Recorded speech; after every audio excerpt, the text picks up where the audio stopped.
Hello friends, welcome to my channel travel diary blog. আশা করি সকলে ভালো আছেন। আজ আবার একটি নতুন ভিডিও নিয়ে আপনাদের সামনে চলে এসেছি। ভিডিও থাম্বনেল দেখেই আপনারা বুঝতে পারছেন আমি কোন জায়গার ভিডিও নিয়ে এসেছি। আজকের ভিডিওতে আমি পশ্চিমবঙ্গের সর্বোচ্চ শিখর সান্দাকফু ট্যুরের যাবতীয় খুঁটিনাটি তথ্য আপনাদের সঙ্গে শেয়ার করব।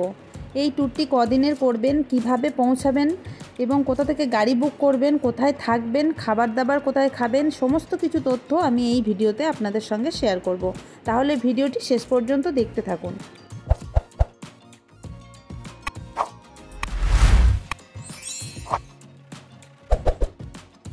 প্রথমেই আমি আপনাদেরকে বলবো এই সান্দাকফু ট্যুর প্ল্যানটি আপনারা কতদিনে করবেন।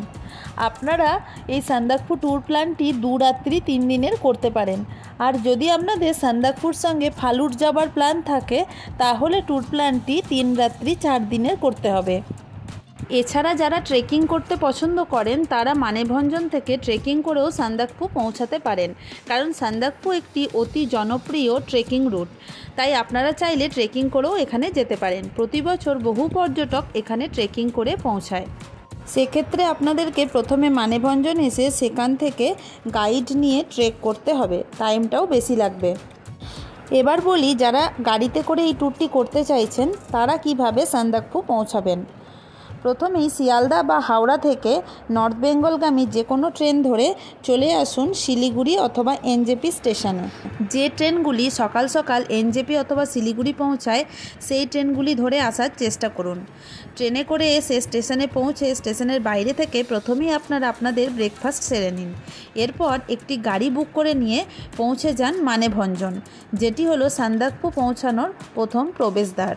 যদি গাড়ি রিজার্ভ করে যান তাহলে ছোট গাড়িতে খরচ পড়বে মোটামুটি 3 থেকে 3,500 টাকা, আর বড় গাড়িতে 4,000 টাকার মতো। এছাড়া খরচ কমাতে চাইলে শেয়ার গাড়িতেও আপনারা যেতে পারেন। শেয়ার গাড়ি আপনারা এনজেপি স্টেশনের সামনে থেকে না হলে শিলিগুড়ি পৌঁছে দার্জিলিং মোড় থেকে পেয়ে যাবেন। যদি ডাইরেক্ট মানেভঞ্জনে শেয়ার গাড়ি না পান তাহলে প্রথমে শেয়ার গাড়িতে করে পৌঁছে যান সুখিয়া, তারপর সুখিয়া থেকে আবার শেয়ার গাড়িতে পৌঁছে যান মানেভঞ্জন। শেয়ার গাড়িতে খরচ পড়বে শিলিগুড়ি বা এনজেপি থেকে সুখিয়া 250 টাকা, আর সুখিয়া থেকে মানেভঞ্জন 50 টাকা, অর্থাৎ টোটাল 300 টাকা। এছাড়াও আরেকটি রুটে যেতে পারেন। প্রথমে শেয়ার গাড়িতে আপনারা পৌঁছে যান ঘুম, তারপর ঘুম থেকে শেয়ার গাড়ি নিয়ে আবার সুখিয়া থেকে মানেভঞ্জন। সেক্ষেত্রে টাইমটা একটু বেশি লাগবে। গাড়িতে করে দুধিয়া হয়ে মিরিক হয়ে সুখিয়া পৌঁছান, তারপর সুখিয়া থেকে মানেভঞ্জন যেতে সময় লাগবে 3.5 থেকে 4 ঘন্টার মতো। আপনাদেরকে এই জন্যই সকাল সকাল পৌঁছাতে বলেছিলাম শিলিগুড়ি অথবা এনজেপি, কারণ মানেভঞ্জন পৌঁছানোর পর আপনাদেরকে ওখান থেকে গাড়ি বুক করে উপরে উঠতে হবে সান্দাকফুর উদ্দেশ্যে। যদি আপনারা সেই দিনই উঠতে চান তাহলে কিন্তু আপনাদেরকে 2টোর মধ্যে মানেভঞ্জন পৌঁছাতে হবে, কারণ দুপুর 2টোর পর আর কোনো গাড়ি উপরে ওঠার জন্য পারমিট দেয় না। সেক্ষেত্রে আপনাদেরকে সেই রাতটা মানেভঞ্জনই থাকতে হবে। অবশ্য মানেভঞ্জনেও থাকার জন্য আপনারা অনেক হোটেল এবং হোমস্টে পেয়ে যাবেন। আমরাও প্রথম রাতটা মানেভঞ্জনেই কাটিয়েছিলাম, কারণ আমাদের পৌঁছাতে পৌঁছাতে 2টো পেরিয়ে গিয়েছিল। তাই সেদিন আর আমরা গাড়ির কোনো পারমিট করাইনি, সেই দিনটা মানেভঞ্জনেই ছিলাম।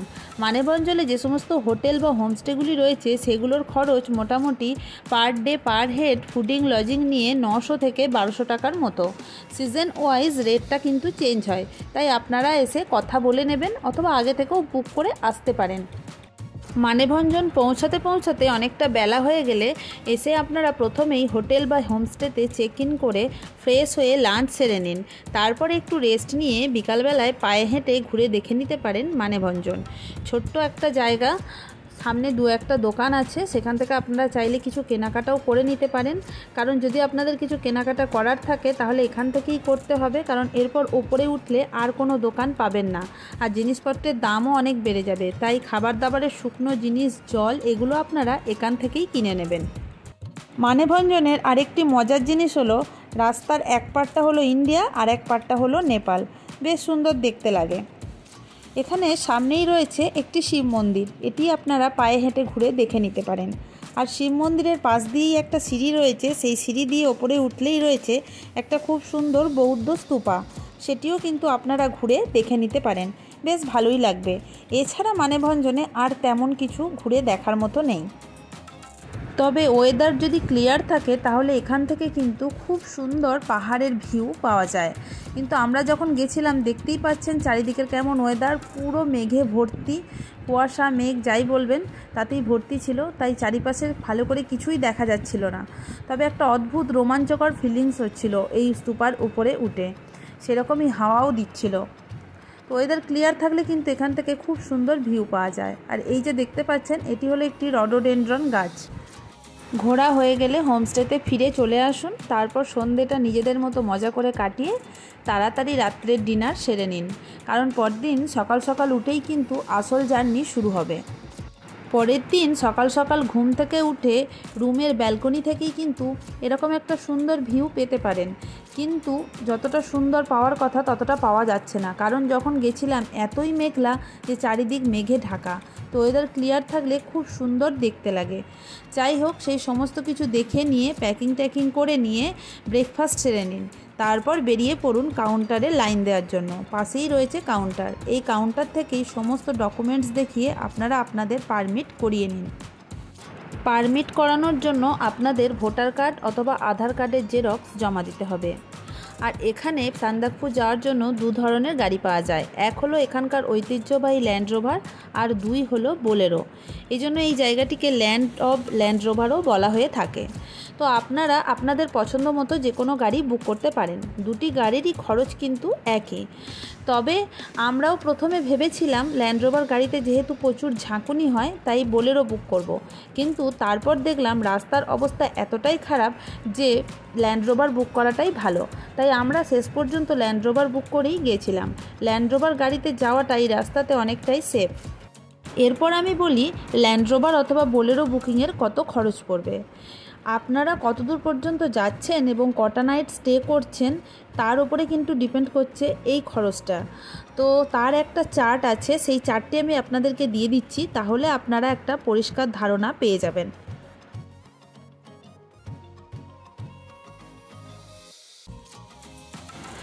গাড়ি বুকিং করা হয়ে গেলে এরপর আপনাদেরকে পুলিশ ভেরিফিকেশন কাউন্টার থেকে ডকুমেন্টসগুলিকে দেখিয়ে ভেরিফিকেশন করতে হবে, এখানে 10 টাকা নেবে। এরপর আপনাদেরকে যেটা করতে হবে সেটি হলো সিঙ্গলীলা ফরেস্টে এন্ট্রির জন্য একটি পাস বানাতে হবে। যেহেতু সান্দাকফু যাওয়ার জন্য সিঙ্গলীলা ফরেস্টের ভিতর দিয়েই যেতে হয়, তাই এই পাস আপনাদেরকে বানাতে হবে। এখানে আপনাদের খরচ পড়বে পার হেড পার ডে 200 টাকা করে, অর্থাৎ আপনারা যদি দুটো নাইট স্টে করেন তাহলে একজনের জন্য 200 400 টাকা দিতে হবে, তার সঙ্গে পার গাড়িতে 480 টাকা।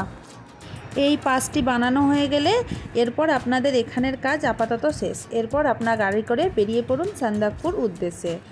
রাস্তায় কিন্তু বিভিন্ন জায়গায় আবারও চেকিং হবে, তার জন্য একজনাকার ভোটার অথবা আধার কার্ড সবসময় হাতের কাছে রাখবেন।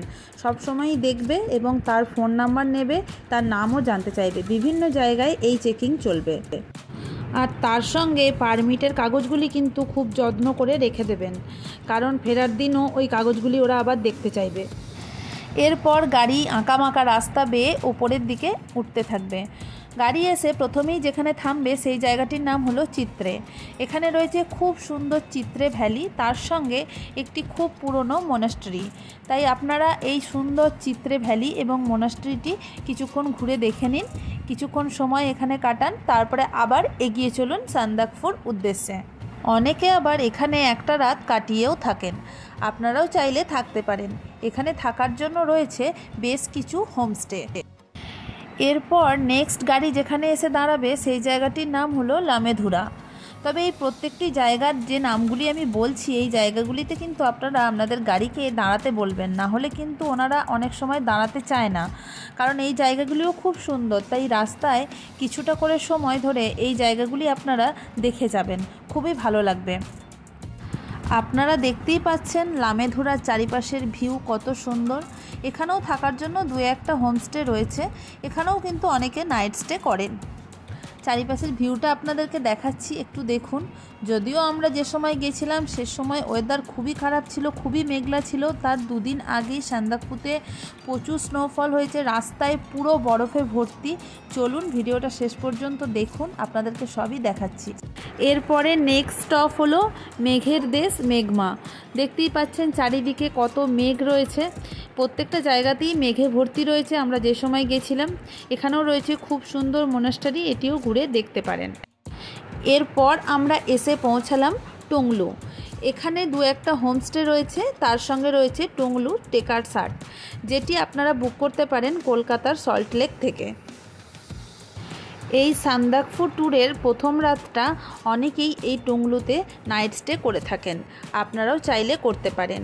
এছাড়াও এরপরেই রয়েছে টুমলিং, সেখানেও ম্যাক্সিমাম লোক নাইট স্টে করে, তাই সেখানে গিয়ে আবার আপনাদেরকে দেখাচ্ছি, চলুন। এই যে আমরা এবার এসে পৌঁছে গেছি টুমলিং।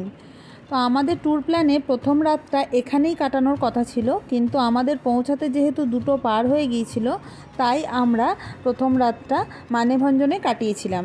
যাই হোক, আপনারা যদি টাইমের মধ্যে পৌঁছাতে পারেন তাহলে এখানে এসেও প্রথম রাতটা কাটাতে পারেন। এখানে এটা ভিউ পয়েন্ট রয়েছে, ভিউ পয়েন্টের এখানেও রয়েছে একটি খুব সুন্দর বৌদ্ধ স্তূপা, এটি আপনারা ঘুরে দেখতে পারেন। আর এখানে থাকার জন্য রয়েছে বেশ কিছু হোমস্টে। এখানেরও চারিপাশের ভিউটা দেখুন, খুবই সুন্দর। এখানে একটা রাত কাটালে আপনাদের বেশ ভালোই লাগবে।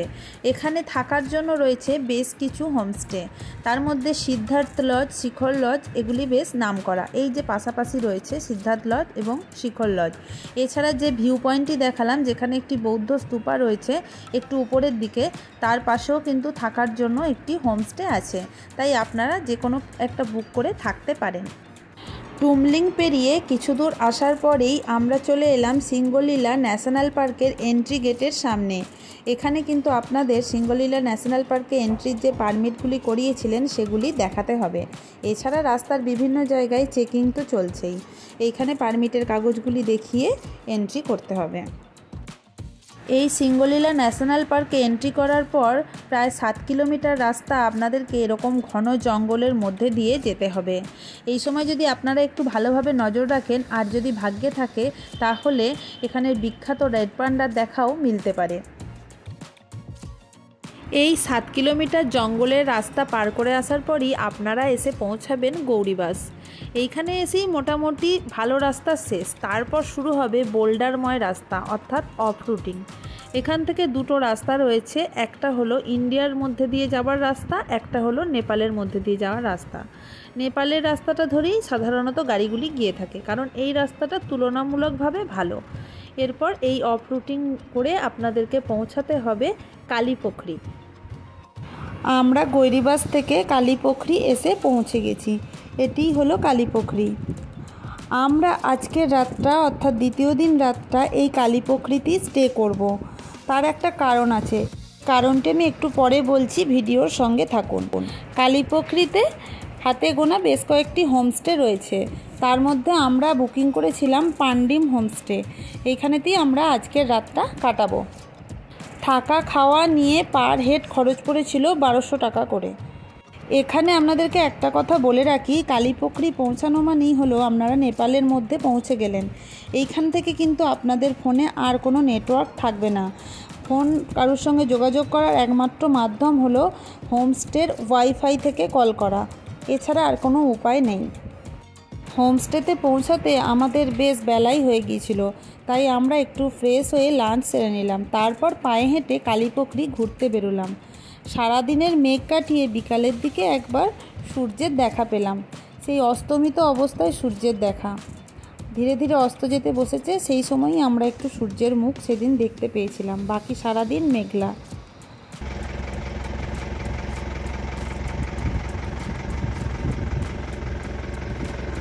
ল্যান্ড রোভার গাড়ির আওয়াজ শুনতে পাচ্ছেন, এইরকম আওয়াজ কিন্তু কন্টিনিউ হতে থাকে এই গাড়িতে।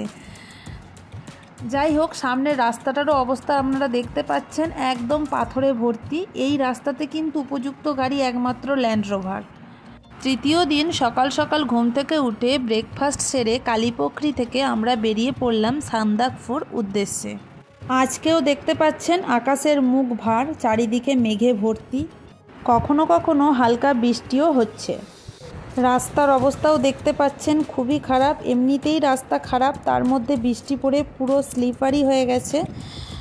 যাই হোক, আমরা এখানে এসে পৌঁছেছি বিকে ভঞ্জনে, যেটি হচ্ছে সান্দাকফু থেকে 3 কিলোমিটার আগে। আজকের রাতটা আমরা এখানের এই হোমস্টেটিতেই স্টে করব। এই বিকে ভঞ্জনে হাতে গোনা 2-3টি হোমস্টে আছে, তার মধ্যে একটিতে আমরা স্টে করব। তো আমাদের এই বিকে ভঞ্জনে তৃতীয় রাত স্টে করার পিছনেও কারণ আছে। আর আমরা কালীপোখরিতেও কেন দ্বিতীয় রাত স্টে করেছিলাম সেই সব কিছুই আমি আপনাদেরকে এবার আস্তে আস্তে বলছি, কেন আমরা সান্দাকফুতে স্টে করতে পারিনি। তার আগে আপনারা দেখুন সান্দাকফু যাওয়ার রাস্তার অবস্থা, চারিদিকে শুধু বরফে ভর্তি, কারণ তার 2-3 দিন আগেই এখানে প্রচণ্ড স্নোফল হয়েছে এবং রাস্তা পুরো বন্ধ।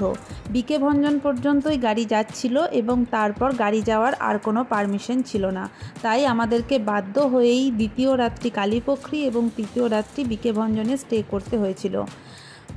অ্যাকচুয়ালি আমাদের ট্যুর প্ল্যানটি ছিল 3 রাত্রি 4 দিনের সান্দাকফু এবং ফালুট নিয়ে। আমাদের এই ট্যুরে ফালুটও ইনক্লুডিং ছিল, কিন্তু দুঃখের বিষয় তার 2 দিন আগে এতই স্নোফল হয়েছিল, ফালুট যাওয়া তো দূরের কথা, সান্দাকফু পর্যন্তই আমাদের গাড়ি পৌঁছাতে পারেনি।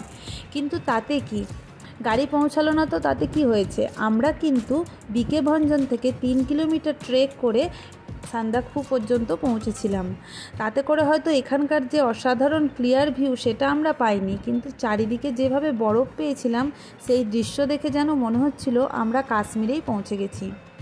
ওয়েদার ক্লিয়ার থাকলে সান্দাকফু থেকে 4টি বড় শৃঙ্গ খুব স্পষ্টভাবে দেখতে পাওয়া যায়, যেটি হলো কাঞ্চনজঙ্ঘা, এভারেস্ট, লোৎসে এবং মাকালু। যাই হোক, আমরা তো ট্রেকিং করে সান্দাকফু পর্যন্ত পৌঁছাতে পেরেছিলাম ঠিকই, কিন্তু সান্দাকফু থেকে আরও 19 কিলোমিটার গেলে তবে গিয়ে ফালুট পৌঁছানো যায়, আর সেই ফালুট যাওয়ার পারমিশন দেওয়া হচ্ছিল না। তাই আমাদের এই ট্যুরেতে আর ফালুট যাওয়া হলো না। নেক্সট কোনো সময় নিশ্চয়ই ফালুট যাব এবং সেই ভিডিও আপনাদের সঙ্গে শেয়ার করব। যাই হোক, এখন চলুন সান্দাকফুর রাস্তার চারিদিকের অসাধারণ ভিউ আপনাদের সঙ্গে শেয়ার করি। তার সঙ্গে এটাও বলি যে আমাদের অরিজিনাল ট্যুর প্ল্যানে কোথায় কোথায় স্টে করার কথা ছিল। আমাদের ট্যুর প্ল্যানের প্রথম রাতটা স্টে করার কথা ছিল মানেভঞ্জন অথবা টুমলিংয়ে। তো আমরা প্রথম রাতটা যেহেতু নিশ্চয়তা ছিল না, তাই আগের থেকে কোনো হোমস্টে বুক করিনি। তো আমরা মানেভঞ্জন 2টোর আগে পৌঁছাতে পারিনি, তাই মানেভঞ্জনই স্টে করে গিয়েছিলাম। আর আমাদের দ্বিতীয় রাতের বুকিং ছিল সান্দাকফুতে এবং তৃতীয় রাত কালীপোখরিতে। অর্থাৎ দ্বিতীয় দিন আমরা সান্দাকফু পৌঁছে সেখানটা ঘুরে পরের দিন সকাল সকাল ফালুট ঘুরে আসার কথা ছিল, কিন্তু ফালুটে থাকার সেরকমভাবে কোনো ব্যবস্থা নেই। থাকার জায়গা বলতে একমাত্র ফালুট টেকার হাটস, যেটি বুকিং করতে হয় কলকাতা সল্ট লেক থেকে, আর ফ্যামিলি নিয়ে সেখানে থাকাটাও একটু কষ্টকর। তাই সেদিন আমাদের নিচে নেমে এসে কালীপোখরিতে থাকার কথা ছিল, কিন্তু সমস্ত প্ল্যানই বানচাল হয়ে গেল এই স্নোফলের জন্য। আমাদের ট্যুরটি ছিল মার্চ মাসে, আর মার্চ মাসে এতটা স্নোফল এক্সপেক্টেড নয়, অসময়েই এরকম স্নোফল হয়েছিল বলতে পারেন। যাই হোক, আমরা হয়তো এই সময় ট্যুর প্ল্যান করার জন্য ক্লিয়ার কোনো ভিউ পাইনি ঠিকই, কিন্তু চারিপাশে যেরকম অসাধারণ দৃশ্য দেখতে পেয়েছিলাম সেই দৃশ্য দেখে আমাদের মন ভরে গিয়েছিল। এই ট্যুরটা আমরা একরকম ভেবেছিলাম এবং অন্যরকমভাবে কিন্তু এনজয় করলাম। যাই হোক, আপনারা যদি ক্লিয়ার ভিউ পেতে চান তাহলে অবশ্যই আপনাদের ট্যুর প্ল্যানটি করবেন অক্টোবর থেকে ডিসেম্বর মাসের মধ্যে। এবার বলি সান্দাকফু এলে থাকবেন কোথায়। সান্দাকফুতে থাকার জন্য হাতে গোনা কয়েকটা হোমস্টে রয়েছে, যেমন হচ্ছে sunrise hotel, Sherpa chalet, নমবুদ্ধ homestay, এইগুলি। এর মধ্যে সানরাইজ হোটেলের নাম বেশ ভালোই আছে, কারণ এই হোটেলের রুফটপ থেকে খুব সুন্দরভাবে সানরাইজ দেখতে পাওয়া যায়। সান্দাকফুর এই হোটেল এবং হোমস্টেগুলির খরচ তুলনামূলকভাবে একটু বেশি। পার হেড এরা 1800 থেকে 1900 টাকার মতো নিয়ে থাকে, with breakfast and dinner, excluding lunch. লাঞ্চের জন্য কিন্তু এক্সট্রা পে করতে হয়, তবে সিজন ওয়াইজ রেটটা কিন্তু ভ্যারি করে। আপনারা এখানে আসার আগে অবশ্যই ফোন করে হোটেল এবং হোমস্টে বুকিং করেই আসবেন। আমি বেশ কিছু হোটেল এবং হোমস্টের কন্ট্যাক্ট নাম্বার ডেসক্রিপশন বক্সে দিয়ে দেব, আপনারা চাইলে সেগুলির সঙ্গে কন্ট্যাক্ট করে নিতে পারেন। এছাড়াও যদি সান্দাকফু ট্যুর নিয়ে কোনো রকম কোনো প্রশ্ন থাকে অবশ্যই আমাকে কমেন্ট বক্সে করতে পারেন, আমার জানা থাকলে আমি যথাসাধ্য উত্তর দেওয়ার চেষ্টা করব। এছাড়া সান্দাকফু থেকে 1.5 কিলোমিটার ট্রেক করে উপরে উঠে আপনারা যদি পৌঁছে যান আলে। আল হলো সান্দাকফুর সবথেকে উচ্চতম পয়েন্ট, যেখান থেকে খুব সুন্দরভাবে আপনারা সানসেট এবং সানরাইজ উপভোগ করতে পারবেন। আপনারা সান্দাকফু এলে অবশ্যই এই 1.5 কিলোমিটার রাস্তা ট্রেক করে আল পর্যন্ত যাবেন এবং সুন্দর দৃশ্য উপভোগ করবেন। তো আমরা তো আল পর্যন্তও যেতে পারিনি, কোনো ক্রমে ছোট বাচ্চা নিয়ে 3 কিলোমিটার ট্রেক করে সান্দাকফু পর্যন্ত গিয়েছিলাম। তৃতীয় দিন সারাদিনই আমাদের এই সান্দাকফুর ওপরে ট্রেক করে ওঠা এবং সেখান থেকে আবার নিচে নেমে এসে বিকেভঞ্জন পর্যন্ত আসা, এই করতেই কেটে গেল। তারপর অনেকটা বেলাতেই আমরা আমাদের লাঞ্চ সারলাম এবং সেই তৃতীয় রাতটা আমরা বিকেভঞ্জনের হোমস্টেতেই কাটালাম এবং চতুর্থ দিন আমাদের ট্যুর শেষ করে আমরা ফিরে চললাম আমাদের বাড়ির উদ্দেশ্যে। এই ছিল আমাদের সম্পূর্ণ ট্যুর প্ল্যান। এরপরে আমি এই ট্যুরের প্রত্যেকটা জায়গার আলাদা আলাদা ডিটেলস ভিডিও খুব শীঘ্রই আমার চ্যানেলে আপলোড করব। আপনারা অবশ্যই দেখবেন, সেগুলি দেখলে আরও স্পষ্ট ধারণা পাবেন প্রত্যেকটি জায়গা সম্পর্কে। ভিডিওটি কেমন লাগলো অবশ্যই আমাকে কমেন্ট করে জানাবেন। ভালো লাগলে একটি লাইক করবেন এবং বন্ধুদের সঙ্গে শেয়ার করে দেবেন। আর যারা এখনও পর্যন্ত আমার চ্যানেলটিকে সাবস্ক্রাইব করেননি, দয়া করে চ্যানেলটিকে সাবস্ক্রাইব করে পাশে থাকা বেল আইকনটি প্রেস করে দিন, যাতে করে আমার নতুন নতুন ভিডিওর নোটিফিকেশান আপনি সবার আগে পেয়ে যান। আর যারা আমার ফেসবুক পেজ থেকে ভিডিওটি দেখছেন, দয়া করে পেজটিকে ফলো করে দেবেন।